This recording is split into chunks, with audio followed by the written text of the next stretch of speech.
Assalamualaikum warahmatullahi wabarakatuh. Perkenalkan, nama saya Aisyah Fitri, MPM 2019 406 405 081. Baiklah, di sini saya akan menyampaikan hasil analisis dari Jurnal Penelitian dan Evaluasi Pendidikan. Evaluasi menurut Sarsimi adalah sebuah kegiatan pengumpulan data atau informasi untuk dibandingkan kriteria, kemudian diambil kesimpulan. Kesimpulan inilah yang disebut sebagai hasil evaluasi.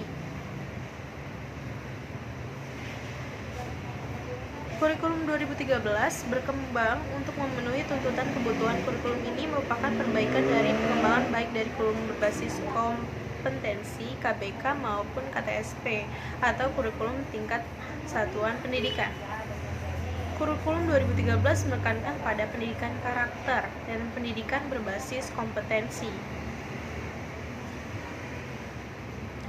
Jadi komponen-komponen yang ada di dalam sistem pendidikan itu sendiri antara lain adalah pembiayaan serta etos kerja seluruh warga dan lingkungan sekolah.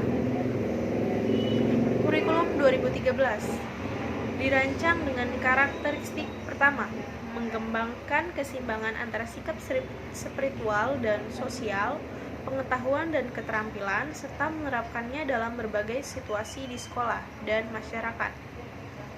Menempatkan sekolah sebagai bagian dari masyarakat yang memberikan pengalaman belajar agar peserta didik mampu menerapkan apa yang dipelajari sekolah ke masyarakat dan memanfaatkan masyarakat sebagai sumber belajar. Kedua, memberi waktu yang cukup leluasa untuk mengembangkan berbagai sikap pengetahuan dan keterampilan. Ketiga, mengembangkan kompetensi yang dinyatakan dalam bentuk kompetensi inti. Kelas yang dirinci lebih lanjut dalam kompetensi dasar mata pelajaran. Keempat, mengembangkan kompetensi inti kelas menjadi unsur pengorganisasian atau organism elements. Kompetensi dasar, semua kompetensi dasar dan proses pembelajaran dikembangkan untuk mencapai kompetensi yang dinyatakan dalam kompetensi inti. Kelima, mengembangkan kompetensi dasar berdasar pada prinsip akumulatif, saling memperkuat, reinforced, dan memperkaya antar mata pelajaran dan jenjang pendidikan, organisasi horizontal dan vertikal. Kemendikbud 2016 P3, perencanaan pembelajaran dirancang dalam bentuk silabus dan rencana pembelajaran dan rencana pelaksanaan pembelajaran atau RPP yang mengacu pada pendidikan dasar dan menengah sesuai dengan pola pembelajaran pada setiap tahun. Mengevaluasi proses kemajuan belajar dan perbaikan hasil belajar peserta didik secara berkesinambungan. Penilaian hasil belajar oleh satuan pendidikan bertujuan untuk menilai pencapaian standar kompetensi kelulusan untuk semua mata pelajaran. Di sini penelitian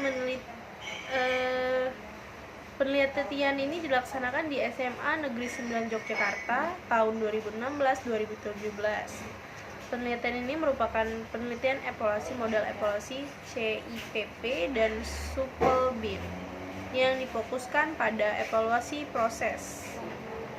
Jadi subjek penelitian adalah aktivitas pembelajaran menggunakan kurikulum 2013 dengan objek penelitian warga SMA Negeri 9 Yogyakarta. Teknik pengumpulan data yang digunakan adalah dokumentasi, observasi, dan wawancara. Dan teknik analisis data adalah analisis data kualitatif dengan metode komparasi.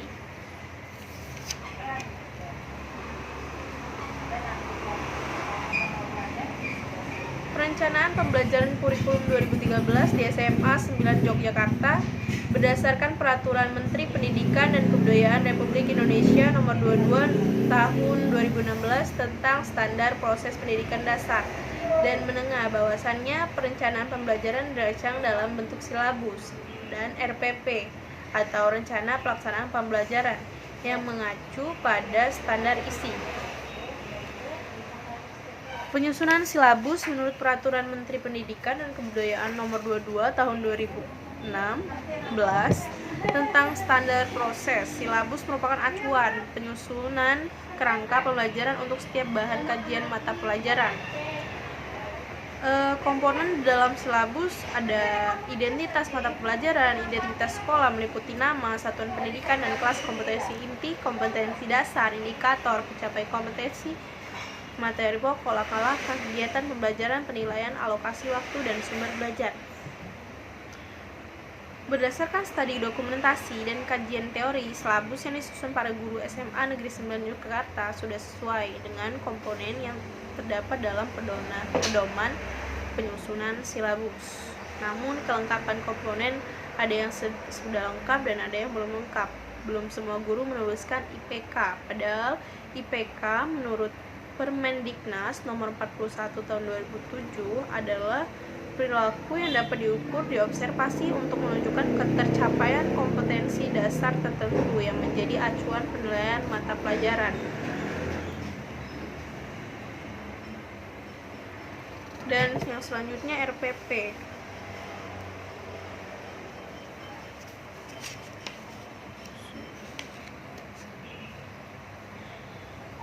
Setiap pendidik pada satuan pendidikan berkewajiban menyusun RPP secara lengkap dan sistematis agar pembelajaran berlangsung secara interaktif, inspiratif, menyenangkan, menantang, memotivasi peserta didik untuk berpartisipasi aktif serta memberikan ruang yang cukup bagi prakarsa, kreativitas, dan kemandirian sesuai dengan bakat.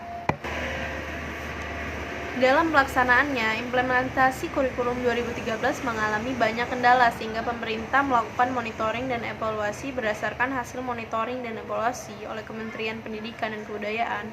Permasalahan tersebut yang ada antara lain isu keselarasan antara kompetensi inti dan kompetensi dasar dengan silabus dan buku. Yang kedua, kompleksitas pembelajaran dan penilaian pada sikap-sikap spiritual dan sikap sosial. Yang ketiga, pembatasan kemampuan siswa melalui pemanggalan taksonomi proses berpikir antar jenjang, berpikir tingkat tinggi hanya untuk jenjang menengah. Dan penerapan proses berpikir 5M sebagai metode pembelajaran yang bersifat prosedural dan mekanistik. Kurikulum 2013 lebih ditekankan pada pendidikan karakter. Melalui pengembangan yang berbasis karakter dan berbasis kompetensi, diharapkan bangsa ini akan menjadi bangsa yang bermartabat dan masyarakatnya memiliki nilai tambah dan nilai jual yang bisa ditawarkan dengan bangsa lain. Pendidikan karakter dalam kurikulum 2013 bertujuan untuk meningkatkan mutu proses dan hasil pendidikan yang mengarah pada pembentukan budi pekerti dan akhlak mulia. Dalam implementasi kurikulum 2013, pendidikan karakter diintegrasi dalam seluruh pembelajaran pada setiap bidang studi yang terdapat dalam kurikulum 2013, Mulyasa 2015. Menurut Mulyasa 2015, kunci sukses pertama dalam menentukan keberhasilan implementasi kurikulum 2013 adalah kepemimpinan kepala sekolah, terutama dalam mengkoordinasi, menggerakkan, dan menyelaraskan semua sumber daya pendidikan yang tersedia. Kunci sukses kedua adalah kreativitas guru, karena guru merupakan faktor yang penting dan besar pengaruhnya, bahkan sangat menentukan berhasil tidaknya peserta didik dalam belajar. Kunci sukses ketiga adalah aktivitas peserta menentukan berhasil tidaknya peserta didik dalam belajar. Menentukan berhasil tidaknya peserta didik.